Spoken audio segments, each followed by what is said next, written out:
नमस्कार दोस्तों, good evening. आपका इनके स्टडी के यूट्यूब चैनल पर मैं नवीन कुमार एक बार फिर से हार्दिक स्वागत करता हूं। दोस्तों, आज उत्तर प्रदेश अधीनस्थ सेवा चयन आयोग द्वारा पेट का अर्थात प्रारंभिक अर्हता परीक्षा का जो है कि पाठ्यक्रम जो है कि जारी कर दिया गया है। तो पाठ्यक्रम में क्या क्या बताया गया है, क्या क्या पाठ्यक्रम में रहेगा, उसके बारे में हम डिटेल से हर टॉपिक वाइज जितने भी टॉपिक दिए हैं सबके बारे में डिटेल से जानेंगे। वह कितने अंक का है, कौन कौन से उसमें विषय समाहित किया गया है, सभी के बारे में डिटेल से जानेंगे। तो बने रहिएगा एनके स्टडी के साथ। तो सबसे पहले हम बात कर लेते हैं कि प्रश्नों की संख्या कितनी होगी। तो जो पेट का अर्थात यूपी ट्रिपल एससी की तरफ से जो पेट का जो सिलेबस तय किया गया है उसमें प्रश्नों की जो संख्या रहने वाली है वो 100 संख्या रहेगी। और इतने ही प्रश्नों का कुल जो पूर्णांक है वो मैक्सिमम 100 नंबर का होगा। जो उसकी अवधि होगी वो 2 घंटे की रहने वाली है, अर्थात जो 100 प्रश्न इसमें पूछे जाएंगे और इस 100 प्रश्न पूछे जाएंगे वो जो नंबर होंगे 100 नंबर के होंगे। और जो 100 नंबर के प्रश्न पूछे जाएंगे अर्थात जो पूर्णांक इसका 100 नंबर है, प्रश्नों की संख्या 100 है, वो 2 घंटे की होगी। तो चलिए शुरू करते हैं कि आखिर क्या क्या इस सिलेबस में समाहित किया गया है पेट के सिलेबस में। तो उसको पूरा टॉपिक वाइज देखेंगे, तोड़ के देखेंगे कि आखिर कौन कौन से हैं। तो क्रम संख्या यहाँ पर 1 है। क्रम संख्या 1 में पूछा है कि भारतीय इतिहास अर्थात इंडियन हिस्ट्री। यहाँ पे दोस्तों अगर आप अंक के नीचे देखेंगे तो अंक के नीचे 5 यहाँ पे लिखा है, अर्थात भारतीय इतिहास से 5 नंबर का प्रश्न पूछा जाएगा, जिसमें है सिंधु घाटी की सभ्यता, वैदिक संस्कृति, बौद्ध धर्म, जैन धर्म, मौर्य वंश, गुप्त वंश, हर्षवर्धन और राजपूत काल से प्रश्न पूछे जाएंगे। साथ ही साथ भारतीय इतिहास में जो है सल्तनत काल, मुगल साम्राज्य, मराठा, ब्रिटिश राज का अभ्युदय एवं प्रथम स्वतंत्रता संग्राम और ब्रिटिश राज का सामाजिक आर्थिक प्रभाव।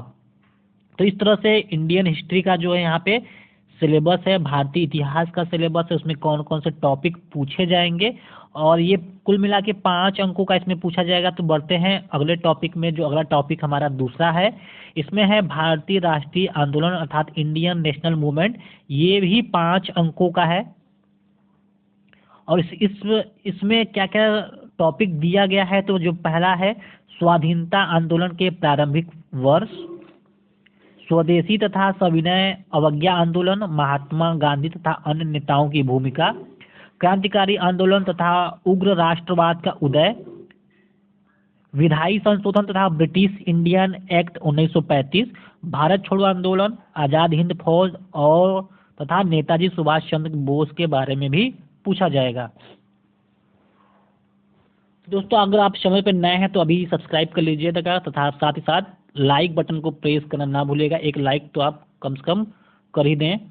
तो जो तीसरा सिलेबस है, तीसरे सिलेबस पे बढ़ते हैं। वो भूगोल का सिलेबस है, ज्योग्राफी का सिलेबस है। और ज्योग्राफी के सिलेबस में क्या पूछा जा रहा है, क्या पूछा जाएगा। तो ये 5 अंकों का ये भी है।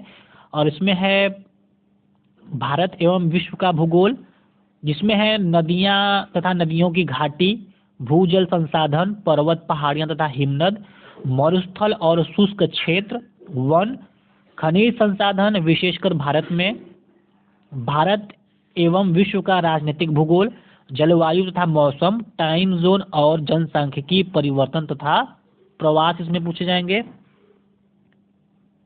अब भारतीय अर्थव्यवस्था में कौन कौन से प्रश्न होंगे इसके बारे में भी चर्चा कर लेते हैं। तो दोस्तों भारतीय अर्थव्यवस्था में जो इंडियन इकोनॉमी है ये भी 5 नंबर का रहेगा। और इसमें भारतीय अर्थव्यवस्था अर्थात 1947 से लेकर 1991 तक भारतीय अर्थव्यवस्था कैसी थी उसके बारे में प्रश्न पूछा जाएगा। इसमें जो टॉपिक समाहित किया गया है, योजना आयोग तथा पंचवर्षीय योजनाएं, मिश्रित अर्थव्यवस्था का विकास, निजी एवं सार्वजनिक क्षेत्र, हरित क्रांति से प्रश्न होंगे, दुग्ध विकास एवं ऑपरेशन फ्लड से प्रश्न होंगे, बैंकों का राष्ट्रीयकरण तथा सुधार। उसके बाद वर्ष 1991 में आर्थिक सुधार तथा उसके बाद की अर्थव्यवस्था कैसी थी।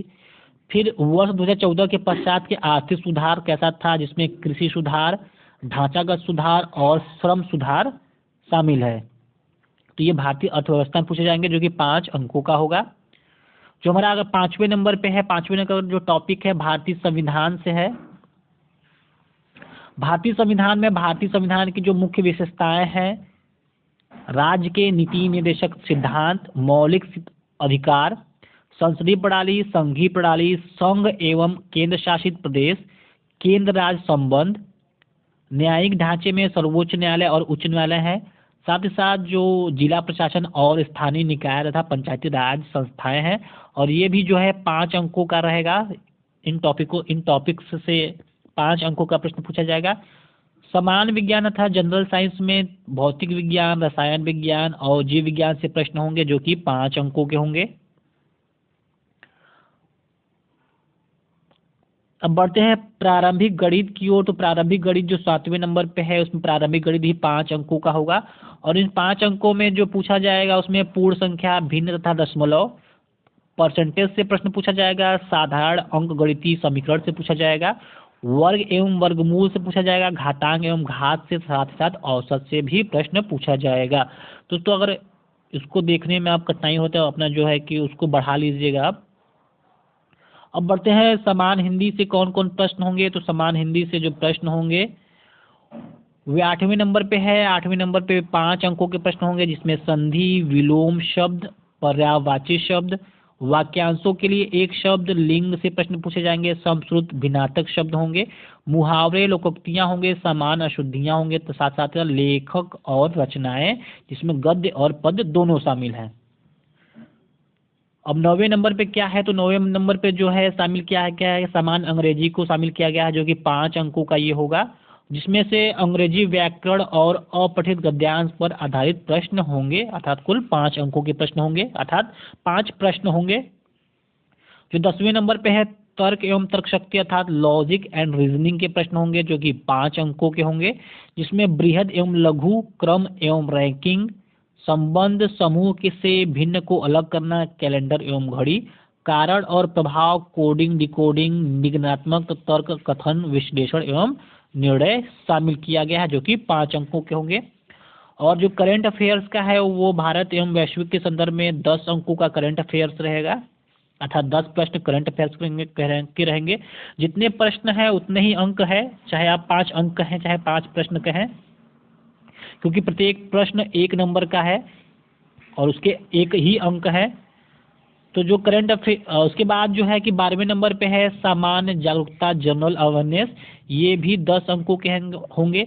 और जो जनरल अवेयरनेस है, सामान्य जागरूकता है, उसमें भारत के पड़ोसी देश, राजधानी एवं मुद्रा, भारत के राज्य तथा केंद्र शासित प्रदेश, भारतीय संसद, राज्यसभा, लोकसभा और विधानसभा, विधान परिषद, राष्ट्रीय एवं अंतर्राष्ट्रीय दिवस, विश्व संगठन एवं उनके मुख्यालय, भारतीय पर्यटन स्थल, भारत की कला एवं संस्कृति, भारत एवं विश्व के खेल, भारतीय अनुसंधान संगठन, प्रसिद्ध पुस्तकें और लेखक, पुरस्कार एवं विजेता, जलवायु परिवर्तन एवं पर्यावरण से प्रश्न पूछे जाएंगे, जो कि 10 प्रश्न होंगे, अर्थात 10 अंकों के होंगे। जो 13वें नंबर पे है अपठित गद्यांश का विवेचन एवं विश्लेषण है, जिसमें से 2 गद्यांश होंगे, प्रत्येक पर 5 प्रश्न, अर्थात जो उसमें 2 गद्यांश होंगे वो 5-5 अंकों के होंगे। इस प्रकार कुल मिला के देखा जाए तो इस जो अंक होंगे 10 होंगे, अर्थात 10 प्रश्न पूछे जाएंगे।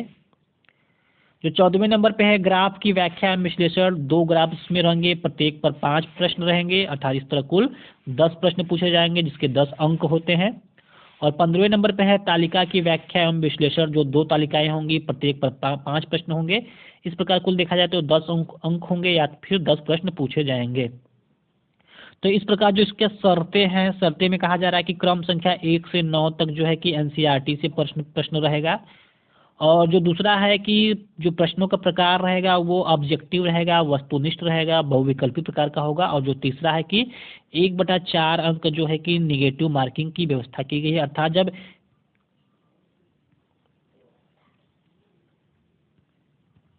एक प्रश्न जो है कि 1 नंबर का रहेगा तो इसी हिसाब से 1/4 अंक, अर्थात 0.25 जो है कि माइनस मार्किंग इसमें रहेगा।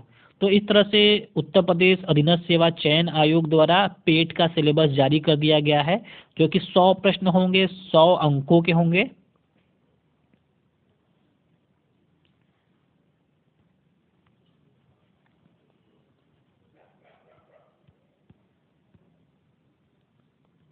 यहाँ पे प्रश्नों की संख्या जो है 100 होगी और जो पूर्णांक होंगे 100 अंक होगा और परीक्षा की अवधि 2 घंटे की होगी। तो उत्तर प्रदेश अधीनस्थ सेवा चयन आयोग द्वारा आयोजित की जाने वाली प्रारंभिक अर्हता परीक्षा अर्थात पीईटी हेतु प्रस्तावित जो पाठ्यक्रम है आपको डिटेल से बताया गया है कि किस किस सेगमेंट से किस किस विषय से कितने कितने प्रश्न रहेंगे और कितने अंकों का होगा। तो दोस्तों अगर ये वीडियो आपको पसंद आता है इसको ज़रूर से लाइक करें, चैनल पर नए हैं तो उसको ज़रूर से सब्सक्राइब करें। मिलते हैं अगले वीडियो में, बने रहिए एनके स्टडी के साथ। धन्यवाद।